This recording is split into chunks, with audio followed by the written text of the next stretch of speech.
With the Advantex subfloor assembly, you can be sure that you're building a reputation on something stronger. And the best builders, well, they may always stand apart, but they never stand alone. So ask yourself, are you bringing your A game?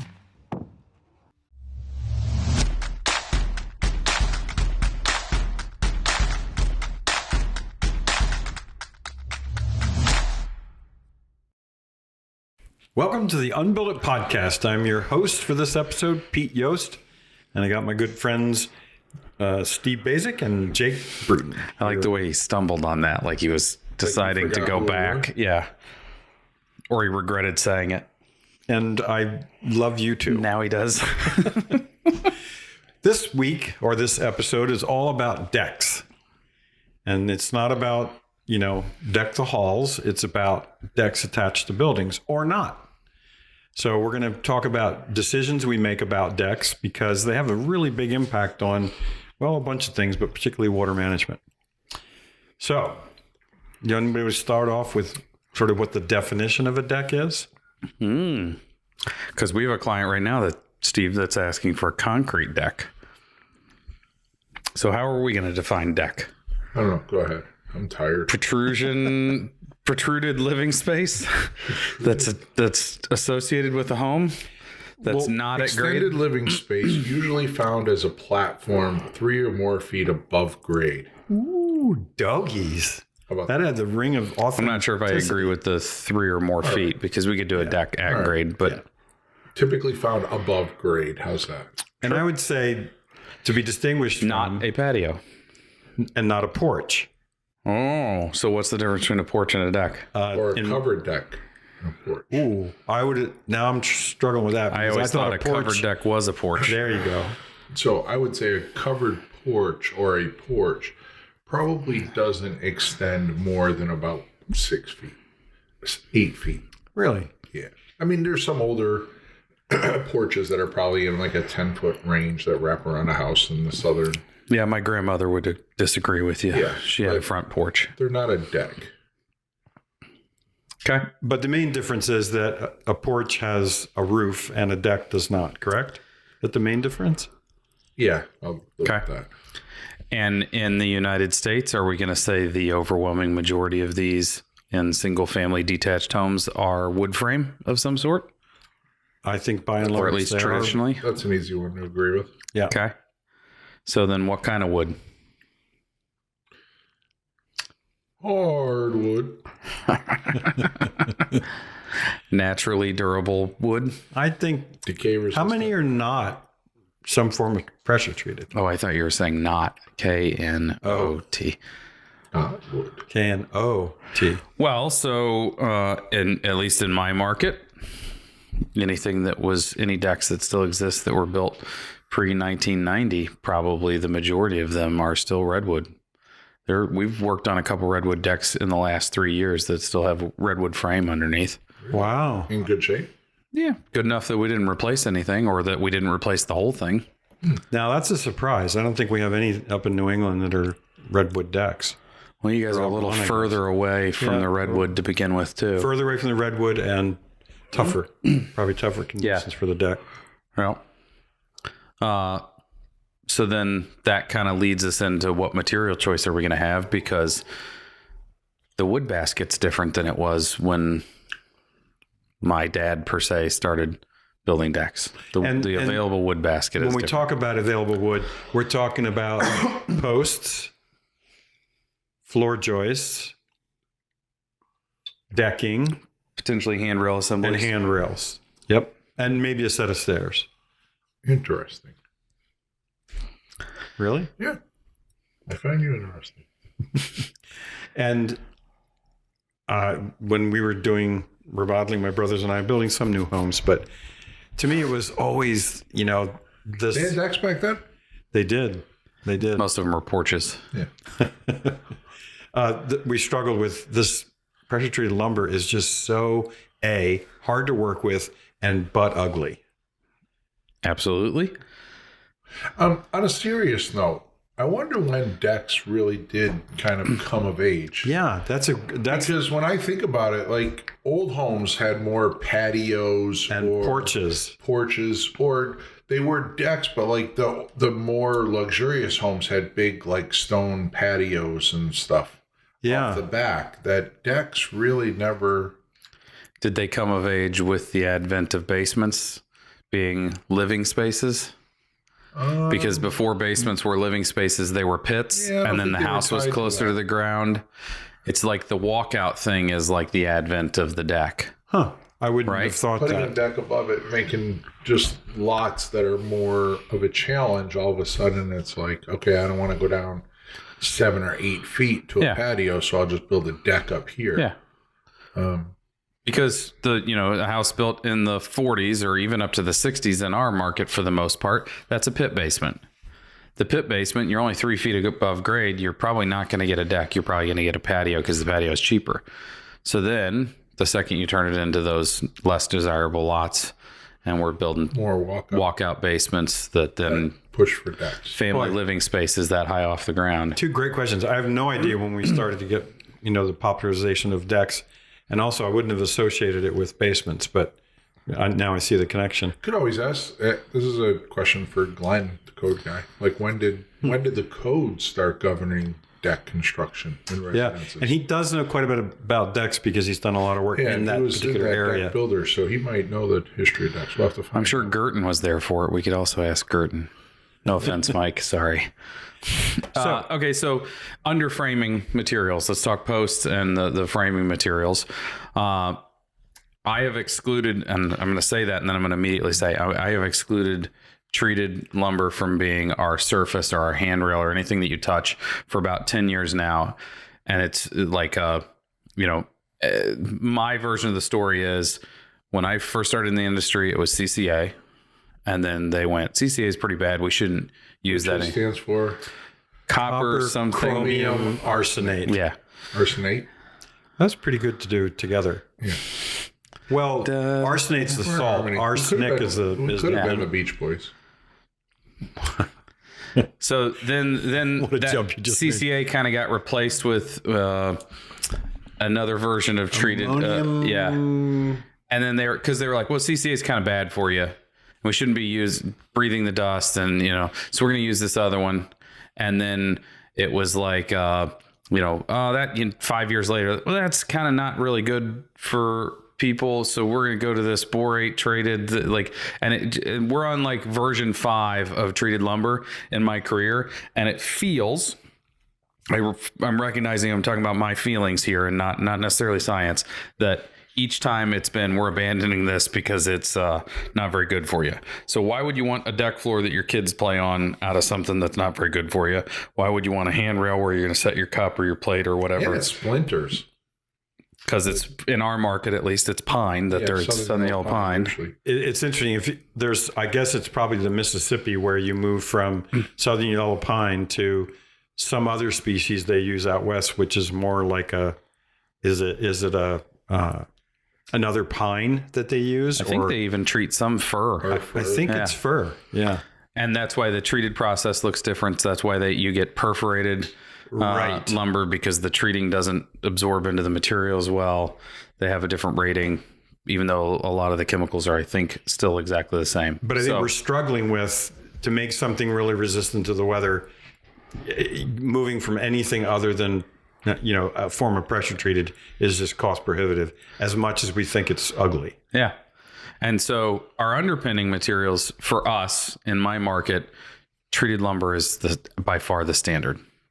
There are some builders in our market that are like, well, treated is ugly, and you can see part of this from underneath, so we use cedar. Well, cedar doesn't have the same Western red cedar. Cedar doesn't have the same strength ratings, so your spans become less. You're more likely to need more posts. You're more likely to be larger framing members. The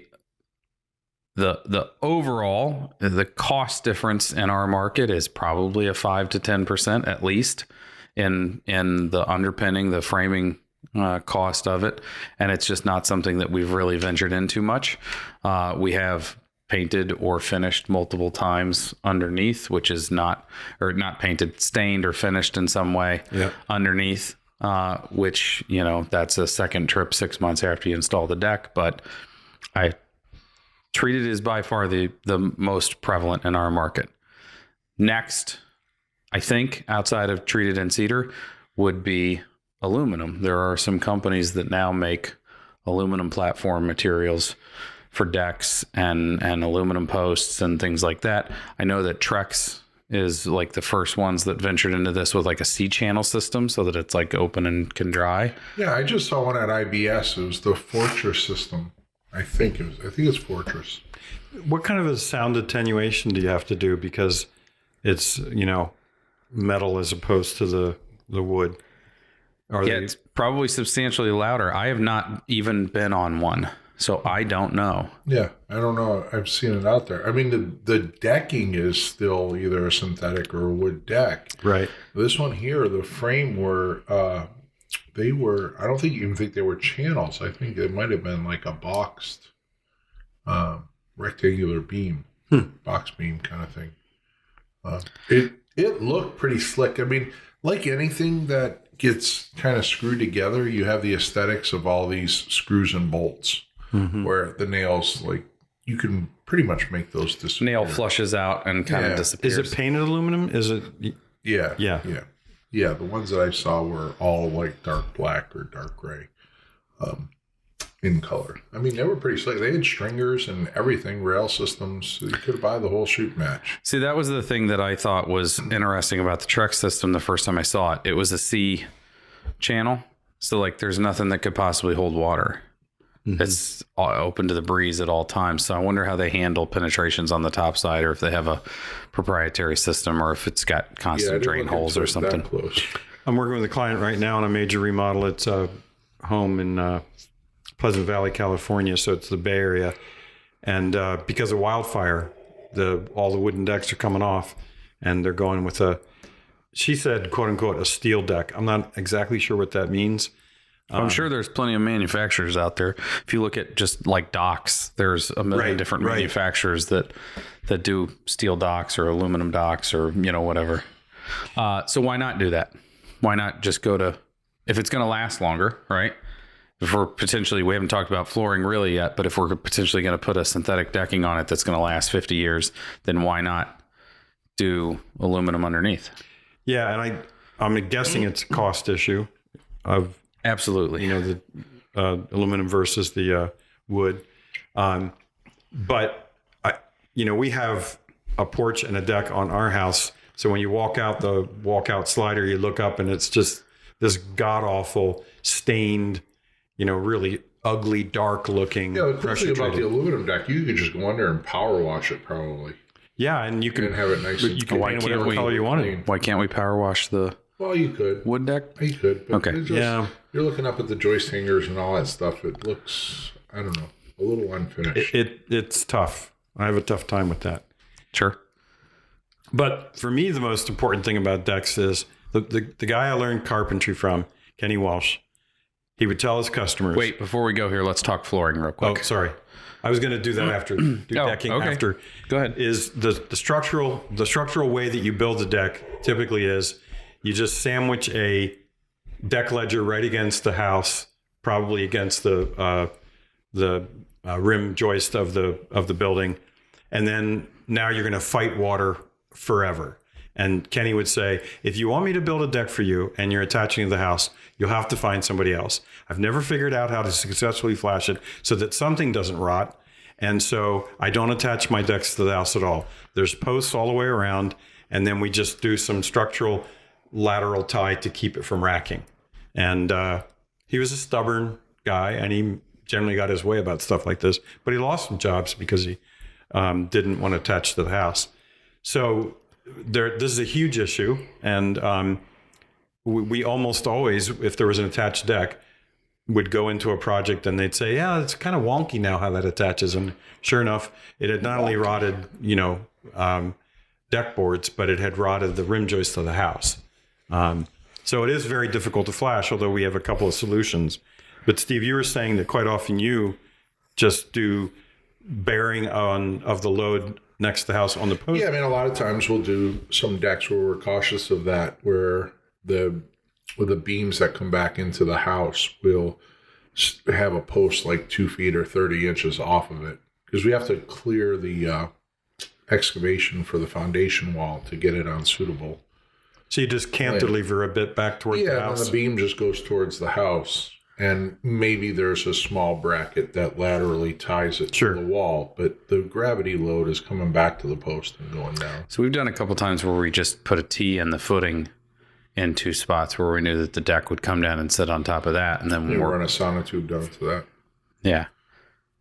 It's quick and easy for them to just turn 90 degrees and pull 3 feet out or 2 feet out, and then just let the footing tie out that way. And then it's sitting on technically the same foundation as the house. And then if you go ahead and tie back to the house minimally, you get rid of a lot of the wiggle. We're doing one now. It's got probably a dozen 16-inch square concrete piers that come up and support the deck. And they're going to get wrapped in stone. And they actually go past the deck. We have like a 3-inch space where they let in like a couple 2x12s. Oh, wow. The framing. So you kind of build structurally around the posts? Yeah, well, you build, the deck kind of just goes, the posts stay proud of the deck, probably a foot.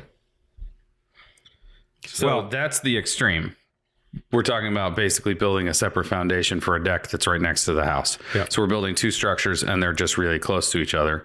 If we didn't want to do that, but we still want to connect to the house, there is a product on the market called Deck Spacer that is like let's call it 1.5 inches in diameter, probably by 3/8 thick, high density polyethylene or polyurethane washer with a hole in the middle of it and 3 little holes on the outside of it. So those 3 little holes that are around kind of the perimeter, you use to drill some screws in to hold it to the deck ledger. And then you drill your lag screw through the center hole. Right. And then when you put the deck ledger up against the house, now you have a small point of contact and you've introduced a drainage and drying plane. Let it run between the deck ledger and the house. We did that detail for GBA. Yep. Where basically we just did a through bolt system with like 1 inch of washers. Yep. But now you've, and this is critically important, you've now introduced the load to those fasteners they didn't see before. And I've seen folks do this and use pop metal stuff from the hardware store, and that is definitely not going to bear the shear. And so it should be noted that at least in the IRC, the code says 3/8 of an inch is the max for the space. Oh, interesting. That you can't get any further out without engineering. We have done the same thing with PVC pipe. So we've cut slivers of PVC pipe and then you just hang it on the ledger, the lag screw as you go to run it in. It works just fine. It spaces it off. I like the PVC pipe better, but I must admit now that I'm saying it out loud, I don't believe that we had that deck engineered in any way. So I don't know if the PVC would be approved by code. Even though that's just a compression I don't think your building inspector would notice, but yeah. Well, the other thing we drew up in GBA or is included with the deck spacer 2 or something is the name of that. A special washer is the main deck bracket, and that's main like the state with an E on the end. It looks like a I-beam. It's basically 4 bolts to the house, 4 bolts to the deck ledger. And it spaces it off like 3 3/4 inches. Mike Gerton's got a good video somewhere of this about how he flashes the deck brackets when he puts them up. But now you've got a really nice space between the house, and then you just engineered space, and they're slick. They're really and Simpson, I think, Simpson makes one now that is for masonry buildings. Ooh. So you get the bracket on as you're doing the masonry, the bracket protrudes through. Oh, it's built and now you can bolt to this bracket that goes all the way back to your structure. Yeah, if you were like doing we would use that when you're doing a ledger to catch, say, like a porch roof on a brick wall. Oh, interesting. You can build a pocket in the brick veneer, put one of those main brackets out. I don't think I've ever seen that application. Catch a 2x10 ledger or something, that your rafters then frame into on the porch roof. So the general agreement that it is almost impossible to flash if you have the deck ledger right up against the house. It's just very difficult. Yeah. And this is the way to get that problem solved, one of three ways. Spacers, main deck bracket, or posts. So all we're doing now is talking about how do we stop water held in tension.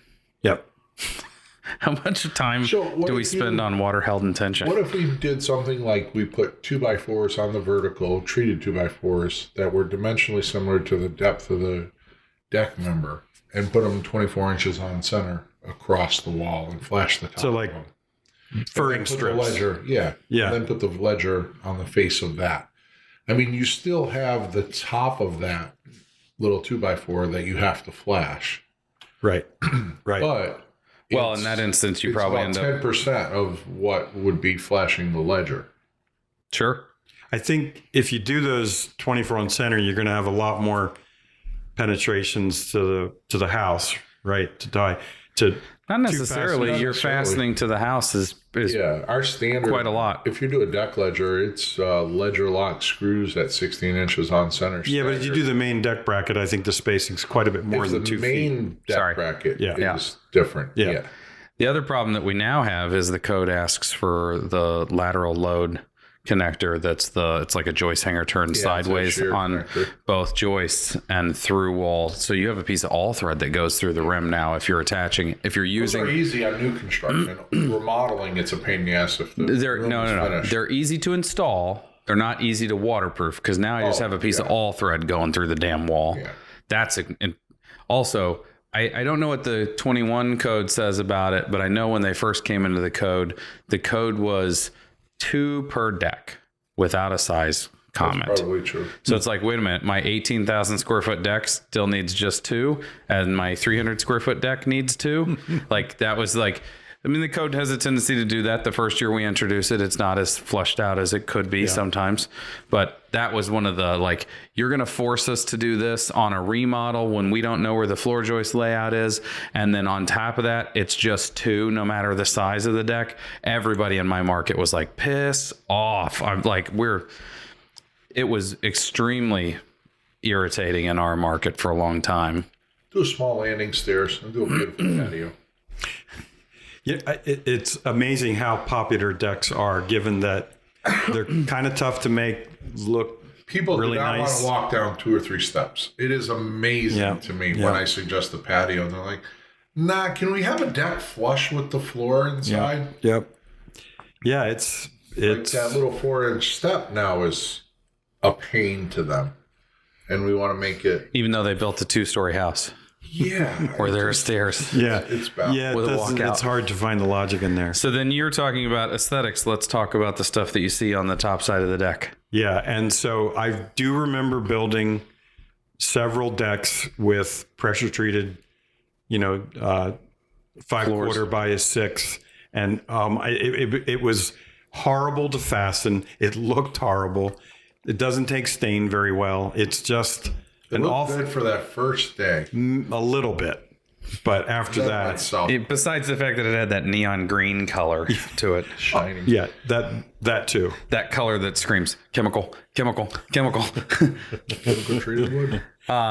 So we've quit, for the most part, recommending cedar on the top side now too. For the longest time, it was 5/4 cedar floor, 5/4 handrail cap, vertical 2x4, vertical 2x4 in the rail with some aluminum balusters between them and cedar posts. In the last 10 years, it feels, again, we're back to my feelings in this podcast, Jake's therapy section. It feels as if the quality of the cedar that we're getting is also not as good as it used to be. Interesting. I've had a couple decks that we did that we had issues in like year 5 through 7 with the deck floor, the handrails starting to rot already. And it's like, this is Western red cedar that is full sun, that dries all day, every day. Why are we having issues in year 5 to year 7? This should be a 10 minimum, sometimes as much as 20-year deck, you would think. 10 years. And so we've moved away from recommending cedar and we've moved on to synthetics. fun fact, Aero Building was the first company in the state of Missouri to install Trex synthetic decking when Trex was the first synthetic on the market. Mm-hmm. And it was mid to late 90s for some very forward thinking clients. That deck is still there. And the only thing that I would note about it now is probably since 2005, year 7 or 8, it's been a little dusty feeling when you walk on it. Like it definitely has been degrading since that time, but it's still there. And it's almost ground contact. Like it's part of it's a porch and part of it's a deck, and it's very low. But there you go. That's mid 90s. We're 30 years coming up on 30 years of that stuff being there. So, and it's very low with low drying potential. So if we're talking about long lasting, do you know what the load capacity is for decks? I can't remember. Not sure. You mean the like? Yeah, it's like, you know, how many people can be there? Well, first floors are 40 pounds per square foot. Second floors are 30. Ours are done. Our municipality rates it as a living area, so it's in the 40. Yeah, I want to say it's higher than that. I want to say it was close to 100 pounds per square foot or something. Wow. Well, I will tell you that if you want to have those deck collapses in like the inner cities, like in Boston and stuff, we have a lot of, like, we call them triple deckers, like 3-floor houses. So you go out in the back and every floor there's a deck 3 feet off the ground. Then there's one 11, 12 feet off the ground. And then there's another one 20 feet off the ground. They also use it as the fire escape too. They use it as the fire escape. But the big thing is out there, the problem is you'd get these parties out of colleges and they would be literally elbow to elbow on the back of these old decks, and a couple of them collapsed. Yeah. And when there's 60 people on it, quite a few of those people get injured. Yeah. So I learned this from Mike Girton. You want to have a panic attack about how you're building decks? Set a Google alert for deck failure. It's a daily occurrence in the United States. Wow. That daily occurrence that's enough that it makes the news, not just it fell off somebody's house and something happened.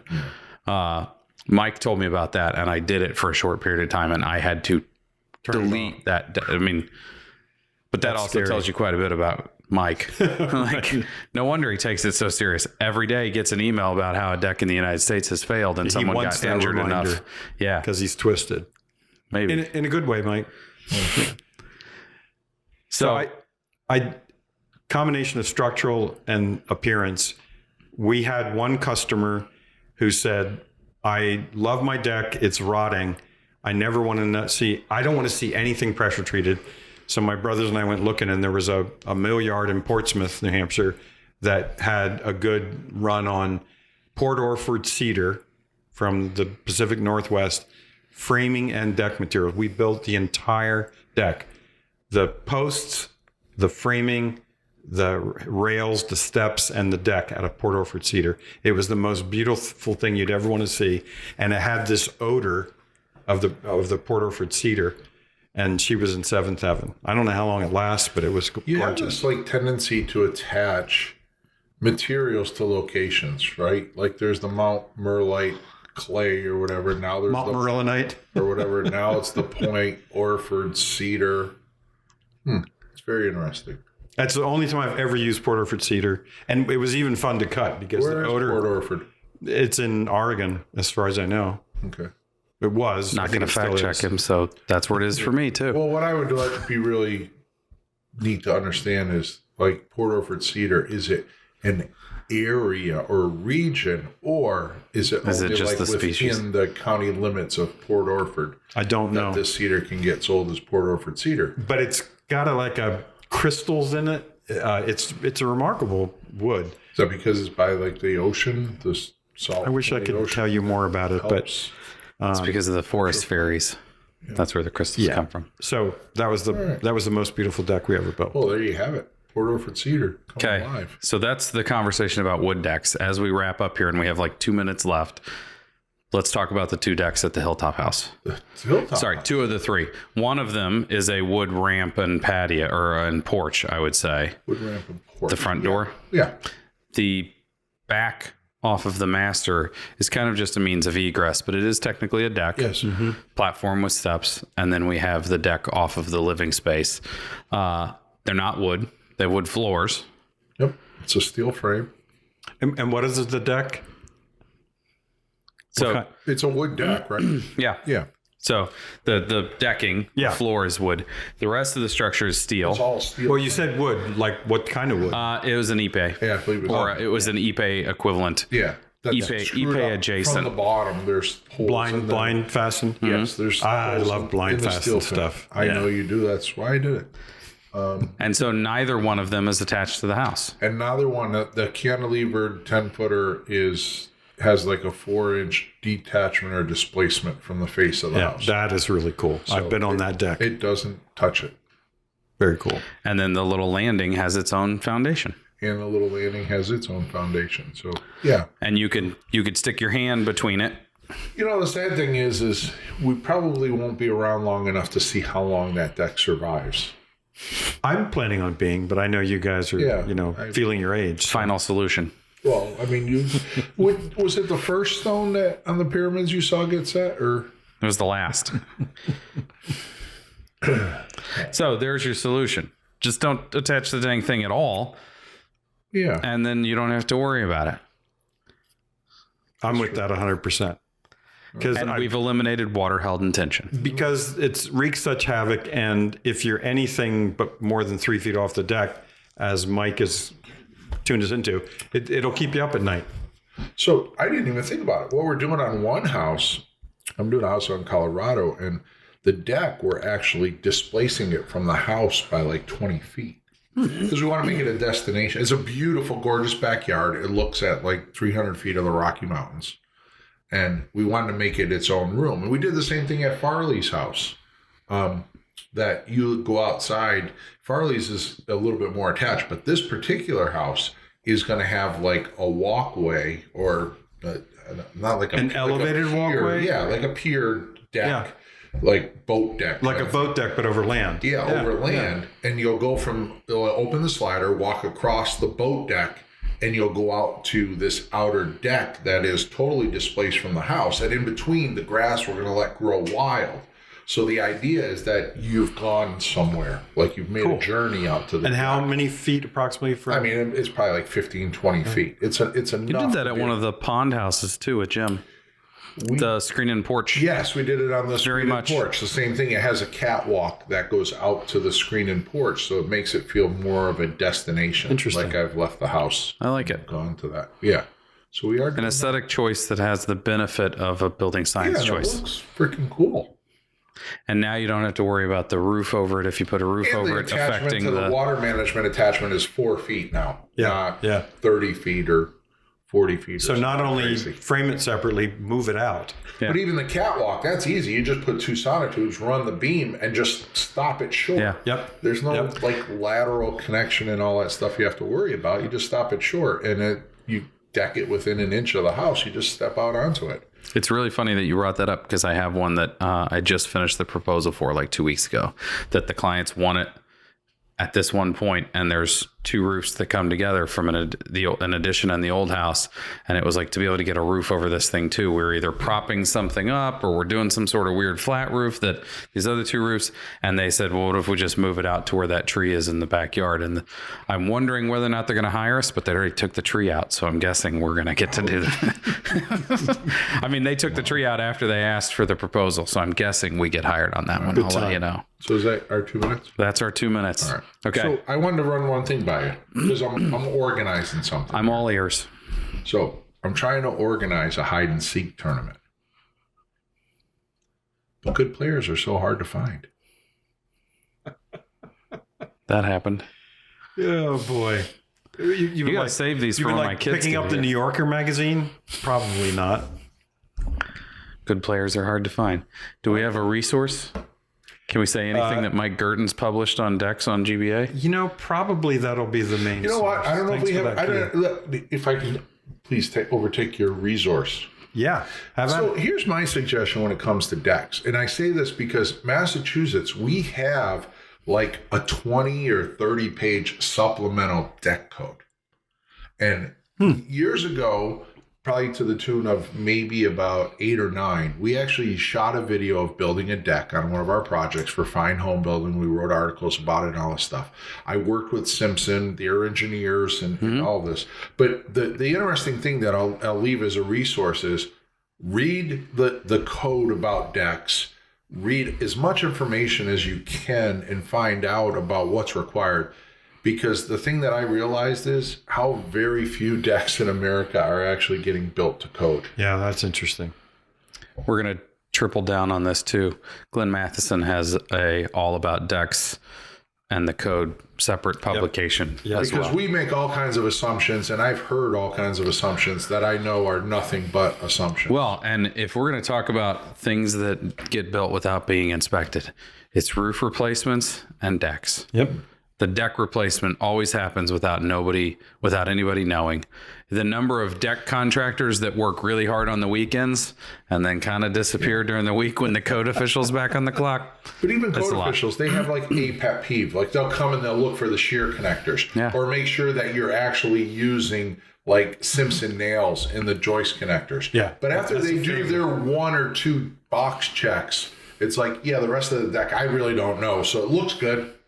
Okay, pass. We did have an inspector one time say, I don't think that those carriage bolts are tight enough. And my dad walked to the truck and he had a torque wrench in the truck. And he said, what am I setting this at to make sure that they're tight enough? And the guy just stared at him and he said, well, if you're going to say they're not tight enough, then we need to know how tight they are. Which was my dad's way of being like, piss off. Nice. So this is the longest goodbye we've ever done. yes, it is. We're bad at goodbyes. But that's Goodbyes are such sweet sorrow. Thank you for watching today on the UnBuild It Podcast. Thank you for listening today on the UnBuild It Podcast. You know all the jargon. Questions at UnBuild It Podcast. If you want to contact us, leave a comment, hit the like button. 5-star review helps other people find us. Steve and Peter, say goodbye. Hey, Bye, Peter. Before I go, I want to extend it even a little.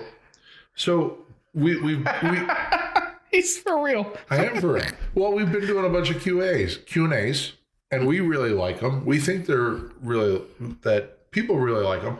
I just wanted to enthusiastically suggest that our viewers go out and write us questions, because the Q&As make for good talk, but most importantly, they engage the listeners I love into a great discussion. And it's a great way for all of us to learn, because you guys are tossing us questions that we might not think about. So, Agreed. So please write in. Okay.